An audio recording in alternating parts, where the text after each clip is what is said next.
दिखाई दे रहा है, जो सत्य होगा वो सत्य होगा। हाँ, जिसको आप जानेंगे उसी को मानेंगे और जिसको नहीं जानेंगे उसको आप नहीं मानेंगे। जौनपुर से बहुचर्चित एक आवाज जिसने जो पूरे देश में गूंज रही है। आप बैदराज जी मेरे साथ बैठे हुए हैं, पूना से प्रेम में दिखाई पड़ रहे हैं। आप अच्छे कथावाचक हैं और कथावाचक के साथ साथ आप यादव भी हैं। इतने नहीं, लगातार आपकी वीडियो जो है कभी संतोष चैनल से वायरल भी है। आइए इस मुद्दे पर मैं चाहूँगा कि फिर से बातचीत करके और इन तमाम जानकारियों के साथ आपको साझा करूँगा कि जो मुकुटमणि यादव और संत सिंह यादव के साथ घटना घटी है, वो घटना क्या यादव कथावाचक होने के नाते घटी है या वास्तव में आसाराम राम रहीम होने के नाते घटी है, उस मुद्दा पर बातचीत करेंगे आज। जी स्वागत है मेरे चैनल पर। आपको भी स्वागत है, समस्त देशवासियों को मेरे साथ स्वागत है। बाबा जी, एक वो मुद्दा जो किताब वाला मुद्दा है, लगभग आपका सारा बयान मेरे चैनल से वायरल है, लोग सुन रहे हैं, बहुत पसंद कर रहे हैं। लेकिन मैं जानना चाहता हूँ आज पुनः से, वो मुद्दा यादव होने के नाते मुकुटमणि यादव के साथ जो वारदात वहाँ के ब्राह्मणों ने किया है, वहाँ के पंडितों ने जो उनके साथ मारामारी करी है, उनके बाल काटे हैं, चोटियाँ उतार दी, उनके अंगूठी चैन ले लिए गए, उनके साथ तमाम बता रहे महिला का पेशाब छिड़क दिया गया, उनको पवित्र किया गया, जो कुछ भी वहाँ के ब्राह्मणों ने उनको दंडित किया है, यादव कथावाचक होने के नाते दंडित किया या रेणु तिवारी जो आरोप दंड के बाद लगा रही है, FIR के बाद लगा रही है कि बाबा ने मेरी कलाई पकड़ ली, मुझे छेड़ा, मेरे साथ बदसलूकी करी, राम रहीम आसाराम जैसे बर्ताव किए। इन दोनों मुद्दों में किस एंगल से आप देखते हैं क्या सही हो सकता है? देखिए, जो भी साफ दिखाई दे रहा है, जो सत्य होगा वो सत्य होगा। हाँ, जिसको आप जानेंगे उसी को मानेंगे और जिसको नहीं जानेंगे उसको आप नहीं मानेंगे। देखिए, सारा जो वायरल वीडियो है उस एंगल से आप देखेंगे तो साफ जो है इसमें जातीयता नजर दिखाई दे रही है। जातीयता नजर पूरी की पूरी दिखाई दे रही है और जातीयता के कारण ही जो है उनको दंडित किया गया है और जगह जगह आज भी है। हाँ, आज भी माने यादव होने के नाते उन्हें दंड मिला यादव है। होने के नाते ही दंड का प्रावधान किया गया और जो है। रेणु तिवारी ने जो कहा कि मेरी कलाई पकड़ लिया, बाबा ने मुझे छेड़ा है, भोजन मांगते समय मेरे साथ बदसलूकी करी है, क्या ये गलत है? बिल्कुल गलत है। देखिए, ये तो अब की बनावटी चीजें हैं ना, आज की बनावटी चीजें हैं। तो मैं कहा अभी कि खुशबू आ नहीं सकती है बनावटी फूलों से, जो कागजी फूल होते हैं उनसे खुशबू नहीं आ सकती है और सच्चाई छुप नहीं सकती है बनावटी वसूलों से। तो हम अगर कितना भी बनाएं तो वीडियो में साफ दिखाई दे रहा है कि वो कथाकारों को मारा जा रहा है, पीटा जा रहा है, जो भी प्रताड़ना दिया जा रहा है, चोटी काटी जा रही है और जो मानवता को शर्मसार कर देने वाला महिला के पेशाब से छिड़काव किया जा रहा है। आज उनका शायद तमाम लोग वीडियो वायरल कर रहे हैं। तो ऐसे लोगों जो वीडियो वायरल कर रहे हैं कि फला का मूत्र जो है 30 रुपए लीटर पवित्रीकरण के लिए खरीद लीजिए, ये सब कर लीजिए। तो देखिए, ये आज मेरे समाज को तोड़ने का काम हो रहा है, समाज को शर्मसार करने का काम किया जा रहा है। ऐसा कर रहे हैं तो ये रेणु तिवारी ने अपना स्वयं कहलवा रही है। यानी सब मिला करके जो है आज मेरी समझ से एक ब्राह्मणी महिला का इज्जत नहीं बल्कि पूरे नारी समाज की इज्जत का वो धज्जी उड़ा रही है, ऐसा कुछ आप कहना चाहते हैं? बिल्कुल बिल्कुल, पूरे भारत की, पूरे विश्व की महिला का मजाक उड़ाया जा रहा है क्योंकि महिला स्वयं अपने को समझे कि हम, हाँ, जत्र नारी पूजनते तत्र देवता रमनते। जहाँ नारी की पूजा होती है वहाँ तो देवता वास करते हैं ना। तो नारी स्वयं अपने को समझे ना कि हम वह जगत जननी है, उस की माँ है, उसकी बहन है, सब कुछ। जब वो मेरे साथ गलत नहीं किया है तो मैं उसके ऊपर आक्षेप लगा रही हूँ, तो ये तो गलत है ना, सरासर गलत है। तो अगर गलत करके मैं अपनी आबरू को स्वयं बेच रही हूँ, बाजार में खड़ी होकर के अपनी आबरू बेच रही हूँ, तो भाई तो वो मजाक का पात्र बन ही ऐसे में जाएंगे। माना कि ऐसे में अगर वो दोनों कथावाचकों के साथ ब्राह्मणों ने इतना अनैतिक काम किया तो दोनों कथावाचक थाने जाते, कोर्ट जाते, SP DM से अपनी पैरवी के लिए बात करते। मान लीजिए यहाँ तक तो ठीक था, फिर ऐसे में अखिलेश यादव को बुला करके उन दोनों कथावाचकों को ढोलक दे देना, हारमोनियम दे देना, क्या लगता है वो कथावाचक समाजवादी ढोल बजाएंगे? नहीं, देखिए, ये ऐसा कुछ नहीं था। वो जब कथावाचक उनकी एक भी नहीं सुनी गई थाने में नहीं सुनी गई, जहाँ पर गए चौकी में नहीं सुनी गई। जब नहीं सुनी गई तो जब वीडियो वायरल हुआ तो स्वाभाविक बात है, जो समाज के नेतृत्व करता है तो वो स्वाभाविक बात है उसमें आएंगे। तो वो आए तो उनकी जो है ढोलक तोड़ी गई, उनकी हारमोनियम तोड़ी गई, यहाँ तक कि चोटी भी आप देख रहे हैं, और उनको शुद्ध भी कर दिया गया। चलो शुद्ध रहेंगे तो बहुत कथा कहेंगे, तो ये चीजें हुई। तो ऐसे में यदि उनको दे दिया जाए, नेताजी ऐसे में यदि उनको दे दिए, ढोलक दे दिए और हारमोनियम दे दिए, उनको सम्मानित कर दिए कि आपका मनोबल न गिरने पाए। भाई आप कथा कहिए, समाज को जोड़िए, आप समाज को जोड़ने का काम कर रहे हैं, न कि तोड़ने का काम कर रहे हैं। ये मेरा धर्म भी कहता है, समाज को जोड़िए, समाज को तोड़िए मत। तो हिंदू धर्म, सनातन धर्म को यदि वो कथाकारों का मनोबल गिर जाएगा, तो बताइए वो कथा कह पाएंगे? नहीं कह पाएंगे। ऐसे में जो अखिलेश जी ने उनको सम्मानित करके उनके मनोबल को आप सोचिए, इस पर आप सोचिए। अखिलेश जी ने बहुत ही महान काम किया है। अच्छा, ऐसा तो नहीं लगता है कि अखिलेश जी ने उनको सम्मानित करके कहीं यादवों का मनोबल बढ़ा दिया? ऐसे में देख रहा हूँ गगन यादव की पूरी टीम, हरियाणा के पूरे यादव संघ, बिहार के पूरे यादव संघ के लोग इटावा के आसपास के ब्राह्मणों को परेशान कर रहे हैं, प्रताड़ित कर रहे हैं, वहाँ जाकर के हंगामा खड़ा कर दिए।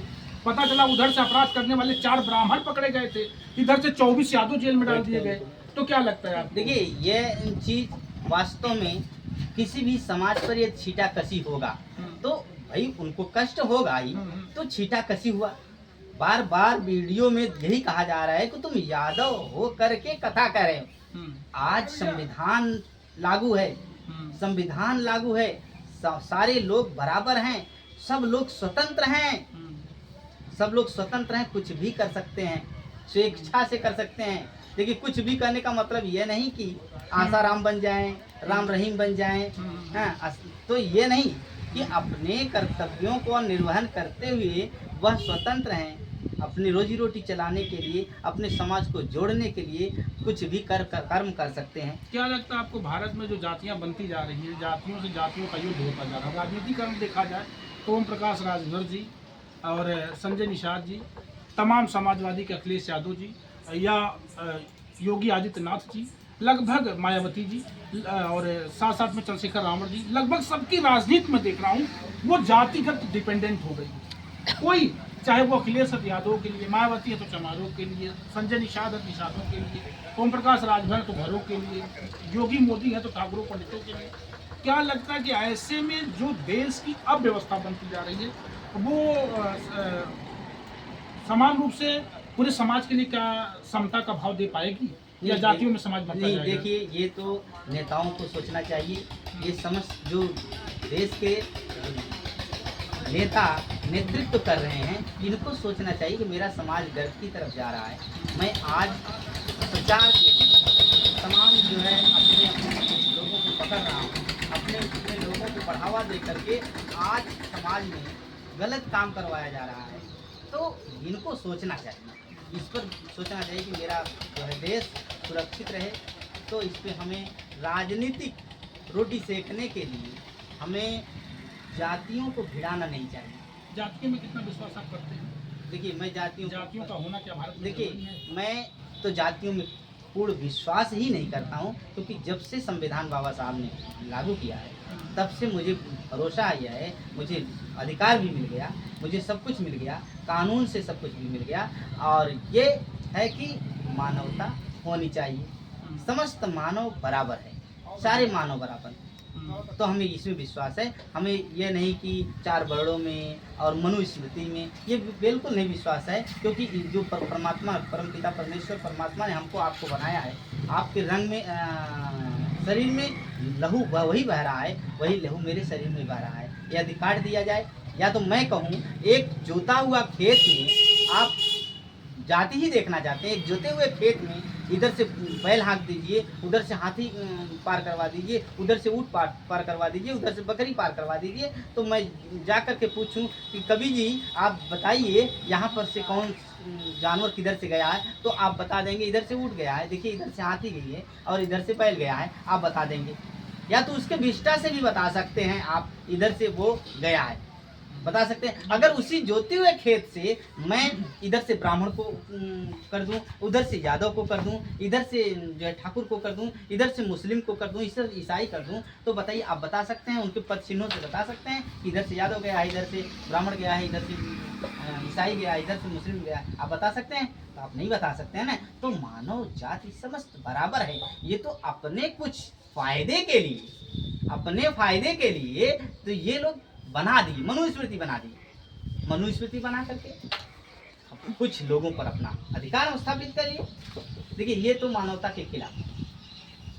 यानी आप इसे नहीं मानते? बिल्कुल नहीं मानते हैं। समस्त मानव मेरा भाई है, हम उसके भाई हैं। कथा कहने के हकदार कितने हैं आप? यादव होकर के आप भी कथा कहते हैं, कथा कहना चाहिए आपको। देखिए हमें 101% हम कथा के अधिकारी हैं। कथा कह सकते हैं, कथा सुन सकते हैं तो कथा कह सकते हैं। ऐसा कुछ नहीं है कि हम कथा नहीं कह सकते हैं। कथा के हम अधिकारी हैं बिल्कुल।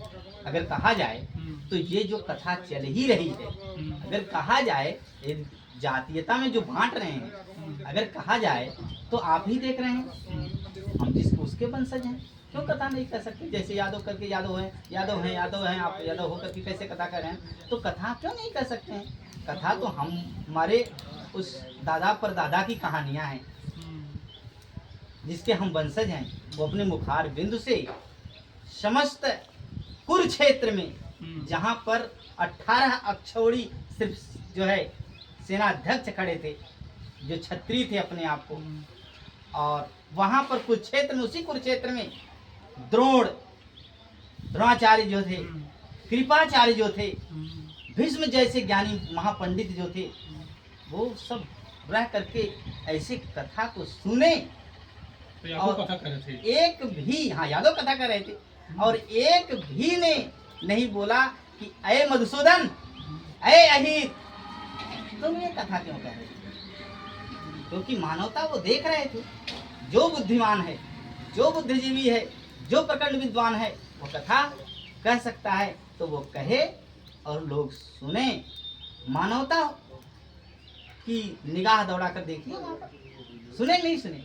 और आज भी वही होना चाहिए। हमें हिंदू धर्म को, सनातन धर्म को बढ़ाना है तो समान भाव रखना होगा, और समान भाव नहीं रखेंगे तो चूर चूर हो जाएगा। अगर यही देखना चाहते हैं, यही देखना चाहते हैं तो आप नीच की बात कर रहे हैं, नीच होकर के कथा कैसे कहेगा?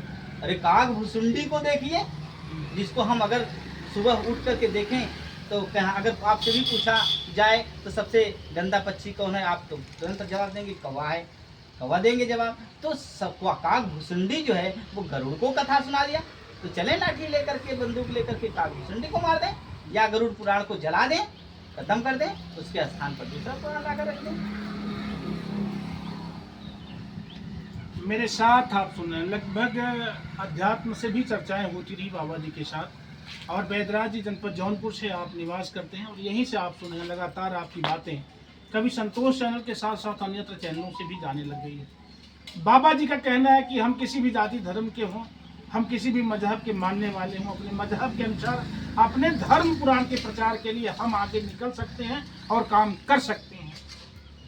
इसलिए चाहे यादव हो, चाहे अहिर, लोहार, चमार, कोहार, धोबी, धरकार, मुशार, भंगी, मेस्तर, कुछ भी हो, अगर उसकी योग्यता, उसकी क्वालिटी थोड़ी सी उसके अंदर जिंदा है, थोड़ी सी उसके अंदर शिक्षा है, वो इंसान कथा कह सकता है, अपनी बातों को एक दूसरे तक रख सकता है। इसलिए इटावा में जो भी घटना हुई यादवों के साथ वो निंदनीय है, उसकी हम निंदा करते हैं। ये बाबा जी के शब्द हैं। और मैं